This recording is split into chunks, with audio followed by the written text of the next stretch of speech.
നമസ്കാരം. കേരളത്തിൽ ഹമാസ് തീവ്രവാദികൾക്ക് വേണ്ടി പ്രാർത്ഥനാ സംഗമം സംഘടിപ്പിക്കുമ്പോൾ 2007 മുതൽ ഗാസ ഭരിക്കുന്ന ഹമാസിനോടുള്ള തങ്ങളുടെ നിരാശ പ്രകടിപ്പിക്കാൻ ഗാസയിലെ പലസ്തീനികൾ തന്നെ തെരുവിലേക്കിറങ്ങുകയാണ്. ഇസ്രായേലുമായുള്ള യുദ്ധം പുനരാരംഭിച്ചതിന് ശേഷം ആദ്യമായി നൂറുകണക്കിന് ഗാസ നിവാസികൾ മാർച്ച് നടത്തിയ പ്രതിഷേധങ്ങളുടെ പുതിയ പ്രവാഹം മാറ്റത്തിനായുള്ള ശക്തമായൊരു മുറവിളി കൂടിയാണ്. എന്നാൽ ഈ പ്രതിഷേധക്കാരെ പ്രേരിപ്പിക്കുന്നത് എന്താണ്? മുൻകാലങ്ങളിൽ നിന്ന് ഈ പ്രസ്ഥാനം വ്യത്യസ്തമായിരിക്കുന്നത് എന്തുകൊണ്ടാണ്? ഇതിന് ഉത്തരം നമുക്ക് നോക്കാം. ഗാസയിൽ അക്രമവും നാശവും മാത്രമാണ് ഹമാസ് ഉണ്ടാക്കിയിട്ടുള്ളത്. 2023 ഒക്ടോബറിൽ നടന്ന മാരകമായ ഹമാസ് ആക്രമണത്തെ തുടർന്ന് ആരംഭിച്ച ഇസ്രായേലുമായുള്ള യുദ്ധം 10,000-കണക്കിന് പാലസ്തീനികളുടെ മരണത്തിനും വ്യാപകമായ ദുരിതത്തിനും കാരണമായി. വീടുകൾ നശിപ്പിക്കപ്പെടുകയും കുടുംബങ്ങൾ നഷ്ടപ്പെടുകയും സംഘർഷത്തിന് അവസാനമില്ലാതെ തുടരുകയും ചെയ്തു. നിരവധി ഗാസ നിവാസികൾ ഇപ്പോൾ ഹമാസ് രാജിവെക്കണമെന്ന് ആവശ്യപ്പെടുന്നു.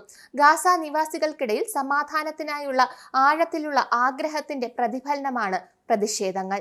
യുദ്ധം രൂക്ഷമാകുമ്പോൾ അക്രമം വർദ്ധിച്ചുകൊണ്ടിരിക്കുകയാണ്. സാധാരണക്കാർ അതിന് വില കൊടുക്കുകയാണ്. പലസ്തീനുകളുടെ സമാധാനത്തിനായുള്ള ആഹ്വാനം ഹമാസിന്റെ തീവ്രവാദ അജണ്ടയ്ക്ക് നേരെയുള്ള നേരിട്ടുള്ള വെല്ലുവിളിയാണ്. ഭക്ഷണം, ശുദ്ധജലം, വൈദ്യസഹായം തുടങ്ങിയ അടിസ്ഥാന ആവശ്യങ്ങളുടെ അഭാവം മുതൽ നിരന്തരമായ അക്രമ ഭീഷണി വരെ ഗാസയിലെ ദൈനംദിന ജീവിത പോരാട്ടങ്ങൾ സാധാരണ നിലയിലേക്ക് മടങ്ങണമെന്ന് ആവശ്യപ്പെടാൻ പലരെയും പ്രേരിപ്പിച്ചു.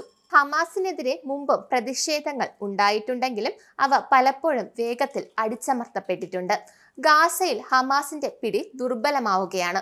വർഷങ്ങളുടെ യുദ്ധത്തിനും കഷ്ടപ്പാടുകൾക്കും ശേഷം ഗാസയിലെ ജനങ്ങൾക്ക് ഹമാസിന്റെ അടിച്ചമർത്തൽ തന്ത്രങ്ങളോടുള്ള ഭയം നഷ്ടപ്പെട്ടു.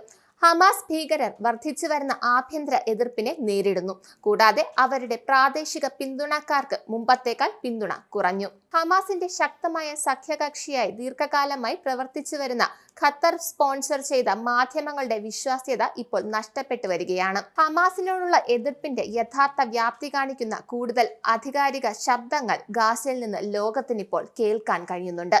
നന്ദി, നമസ്കാരം. നിങ്ങൾക്കും ആനന്ദ മീഡിയയുടെ പ്രേക്ഷകരിൽ ഒരാളാകണ്ടേ? യൂറോപ്പിലും US-ലും ആഫ്രിക്കയിലും അടക്കം പ്രവാസികൾ ഉള്ളയിടങ്ങളിലൊക്കെ ജനപ്രിയ ചാനലുമായി ആനന്ദ് മീഡിയ ഒപ്പമുണ്ട്. ഏഷ്യാനെറ്റ് ഫ്ലവേഴ്സ് അടക്കം നിങ്ങളുടെ വിരൽത്തുമ്പിലെത്തും. ആദ്യം റോക്കു ബോക്സ് സ്വന്തമാക്കുക. അതിൽ നിന്നും ആനന്ദ് മീഡിയ ആപ്ലിക്കേഷൻ ഡൗൺലോഡ് ചെയ്യുക, ഇൻസ്റ്റാൾ ചെയ്യുക. എന്നിട്ട് 02085866511 എന്ന നമ്പറിൽ ഞങ്ങളുടെ കസ്റ്റമർ കെയറിൽ ബന്ധപ്പെടുക. അല്ലെങ്കിൽ +91 735 660 3747 എന്ന നമ്പറിൽ വാട്സപ്പ് ചെയ്യുക. ആനന്ദ് മീഡിയയുടെ സേവനങ്ങൾ സ്വന്തമാക്കുക. മറ്റു ചാനലുകൾക്കൊപ്പം ആനന്ദ് TVയും എൻജോയ് ചെയ്യുക.